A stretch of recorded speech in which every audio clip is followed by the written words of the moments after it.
Hello friends, आज हम जानते हैं कि दो लोग एक दूसरे से क्यों प्रेम करते हैं और प्रेम में क्या बाधाएं आ जाती हैं कि फिर एक दूसरे से नफरत करने लग सकते हैं।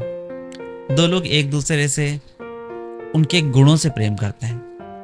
आप किसी से प्रेम करते हैं तो आप ठीक से देखें तो आप उनके किसी गुण से प्रेम करते हैं, और कोई आपसे प्रेम करता है तो वो भी किसी गुण विशेष को ही प्रेम करता है। जब तक वो गुण रहते हैं वो आपसे प्रेम करते हैं।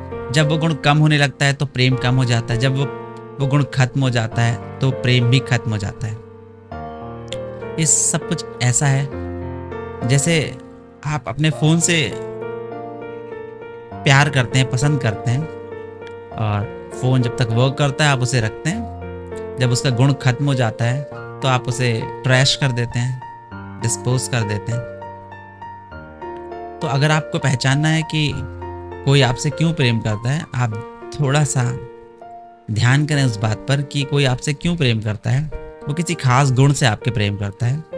आप उन गुणों को बढ़ा लें, सामने वाले का प्रेम बढ़ जाएगा, और वो गुण कम हो जाएंगे तो सामने वाले का प्रेम भी कम हो जाएगा।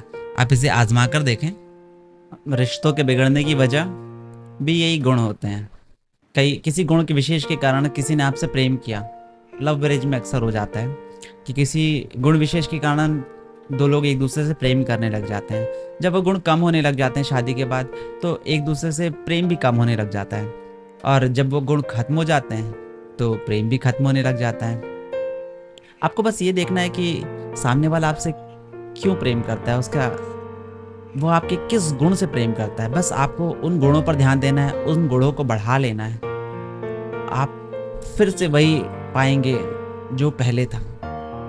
हर सवाल का जवाब उसकी जड़ में होता है। और जब रिश्तों की बात करते हैं तो रिश्तों की जड़ गुणों से शुरू होती है। तो सिर्फ आपको ध्यान देना है कि वो क्या गुण थे जिनसे कोई आपसे प्रेम करता है, या आप किससे, किसी गुण से, किसी खास गुण से किसी के प्रेम करते हैं। अगर आप इस बात को ध्यान में ले लेंगे तो आप हर रिश्ते को बेटर कर सकते हैं।